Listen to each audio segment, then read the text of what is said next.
আসসালামু আলাইকুম। আমি এখন বানাবো পাকিস্তানের করাচির খুবই জনপ্রিয় একটা স্ট্রিট ফুড। এটা হচ্ছে ফিশ ফ্রাই।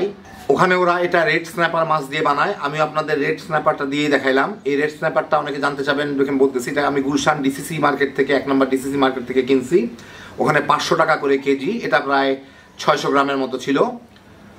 আপনারা কেউ চাইলে রেড স্ন্যাপার দিয়ে করতে পারেন, অন্য কোনো সামুদ্রিক মাছ দিয়েও করতে পারেন, অথবা দেশি আমাদের নদীর মাছ দিয়েও করতে পারেন।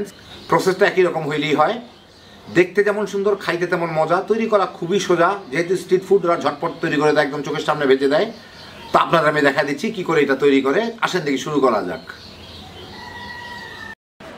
আমি এখানে 2 টেবিল চামচ বেসন, 1 টেবিল চামচ কর্নফ্লাওয়ার, 2টা কাঁচামরিচ বেটে নিছি, 1 চা চামচ ভাঙ্গা মরিচ মানে ক্রাশড পেপার, যেগুলো আমরা পিজার উপরে দেই। এখানে আদা বাটা 1 চা চামচ, আধা চা চামচ রসুনের গুঁড়া। আমারটা একটু জমা জমা হয়ে গেছে, অসুবিধা নাই, পানির সাথে মিলাই নিতে হবে। জিরার গুঁড়া 1 চা চামচ। এইটা হচ্ছে রসুন কুচি কুচি করে কেটে আমি একটু থেতলায় নিছি।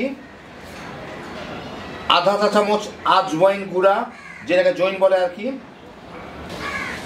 এইগুলাকে আমি একটা গামলার মধ্যে নিয়ে নিই। এর সাথে স্বাদ মতো লবণ, একটু লেবুর রস, মানে একটা লেবু থেকে কত হার হবে, 2 চামচ 4 চামচের মতো হবে। অল্প একটু পানি,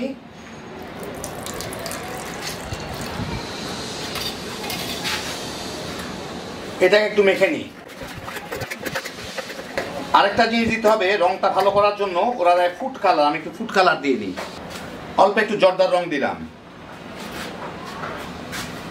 এখন মেখে নিই ফাইনালি। বাস হইল। এটাতে আমার মাছটাকে ম্যারিনেট করতে হবে। আমি এখানে একটা রেড স্ন্যাপার মাছ নিছি। এটা 600 গ্রামের মতো বোধহয় আছে। এটার ভিতর থেকে কেটে সব কিছু ফেলে দিছি। পেটটাও এভাবে চিড়ে নাড়ি বুড়ি ফেলে সব একদম ক্লিন করে নেওয়া হয়েছে এটাকে। এখন এইটাকে আমি 4-5টা জাস্ট দাগ দিব, কেটে নিব আর কি। একটু ডিপ করেই কাটতে হবে, একটু গভীর করেই কাটতে হবে পিঠের দিকটায়।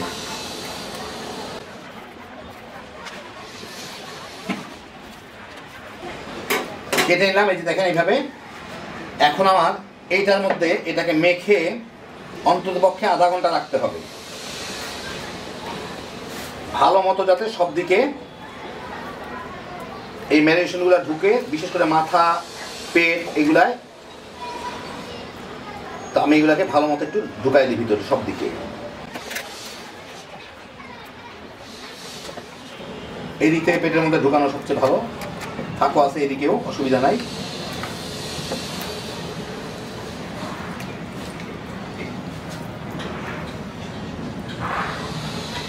এই কাটার মধ্যে যাতে ভালো মতো ঢুকে। যাই হোক, মেখে রাখলাম, মেখে নিলাম।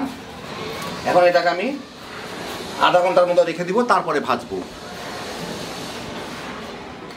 প্রায় আধা ঘন্টা পরে আমি এখানে কড়াইয়ে কিছু তেল গরম করে, এই তেলটাই কিন্তু আমি সবসময় মাছ ভাজি। মাছ ভাজার জন্য আলাদা তেল রাখা ভালো, কারণ এতে মাছের ফ্লেভার চলে আসে, অন্য কিছু ভাজলে কিন্তু গন্ধ লাগে। যাই হোক, আমি এই যে মাছটাকে উঠাই নিচ্ছি, উঠাই এটাকে একটু এর মধ্যে দিয়ে একটু ধরে রাখি, ভাজা হোক, না চামড়াটা উঠে যেতে পারে।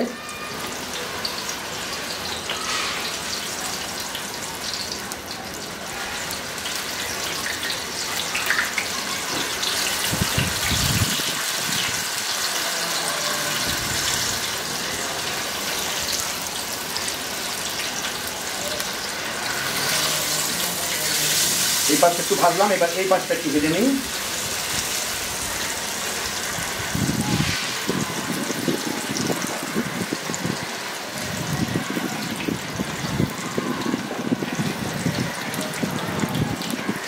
এখন ছেড়ে দিয়ে ভেজে নিবি।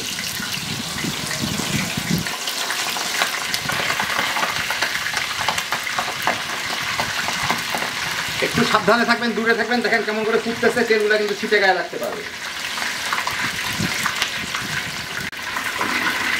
3 মিনিটের মতো এই পাশ ওই পাশটা ভেজে এখন আমি উল্টায় দেই। এই যে দেখো একটু কালচে কালচে হয়ে গেছে, অসুবিধা নাই। ওই দিকটা আমি প্রায় 3 মিনিট ভেজে নেব। 3 মিনিট আর একটু কম ভাজবো, একটু তো আগেই ভাজলাম, অসুবিধা নাই। মাছ বেশিক্ষণ ভাজার দরকার হয় না, কারণ মাছগুলো খুব জলদি হয়ে যায়, মাছ খুব দ্রুত সিদ্ধ হয়ে যায়।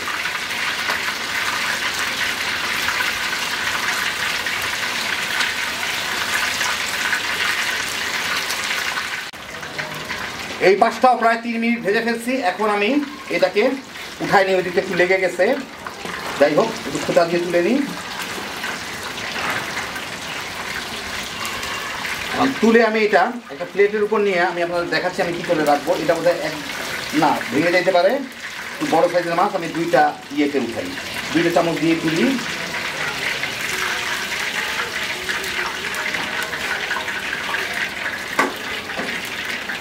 আমি একটা প্লেটের উপর নিলাম, নিয়ে এটাকে চুলাটা বন্ধ করে দিই, তেলটা পুরায় লাভ নাই। এটাকে এইভাবে একটু কাত করে রাখবো কিছুক্ষণ, প্লেটটা কাত করে রাখতেছি আমি। দেখেন যতটুকু অতিরিক্ত তেল যদি এর মধ্যে থেকে থাকে এটা যাতে ড্রেন হয়ে যায়, যে ডিপ হয়ে যায়, চলে আসবে এগুলা। অতিরিক্ত তেল যদি থেকে থাকে এটা নেমে আসবে, অতিরিক্ত তেল যদি থাকে সেটা এভাবে নেমে আসবে। তো এভাবে 2-3 মিনিট রেখে তারপরে আপনাদের আমি দেখাচ্ছি। এই যে দেখেন, তো এই দেখেন হয়ে গেল আমার দারুণ মজার করাচির স্ট্রিট ফুড ফিশ ফ্রাই। জিনিসটা দেখতে যেমন সুন্দর, খাইতে তেমন মজার, কত সহজে তৈরি করে ফেলা যায়। এটা যেটা লাগে আজওয়াইন, মানে যেটাকে বাংলাদেশে জৈন বলে আর কি, ওটা আপনারা যে কোনো মুদির দোকানে পাবেন, মশলার দোকানে, অথবা রাস্তার পাশে যে ফেরিয়াররা মশলা বিক্রি করে তাদের কাছেও পাবেন। ওটা দিলে একটু অন্য রকমের টেস্ট আসে। আর বাকি মশলাগুলো তো কম বেশি সবার ঘরেই আছে। একবার বানায় দেখেন, যারা বিশেষ করে মাছ পছন্দ করেন, একবার খাইলে তার স্বাদ ভুলতে পারবেন না। স্ট্রিট ফুড সাধারণত সব দেশেই খুব মুখরোচক খাবারগুলো স্ট্রিট ফুড হয়। এটাও পাকিস্তানের একটা স্ট্রিট ফুড, অবশ্যই মুখরোচক, বানায় খাইলেই বুঝবেন। হ্যাঁ, বিজস্বের একটা আইটেম, তৈরি করা খুবই সহজ। দেখে গেলেন, খালি বানাইবেন আর তামা করে খায়া ফেলাইতে পারবেন। আল্লাহ আপনাদের সবাইকে ভালো রাখুন, সুস্থ রাখুন, নিরাপদে রাখুন। ইনশাল্লাহ বেঁচে থাকলে আবার দেখা হবে। আল্লাহ হাফিজ।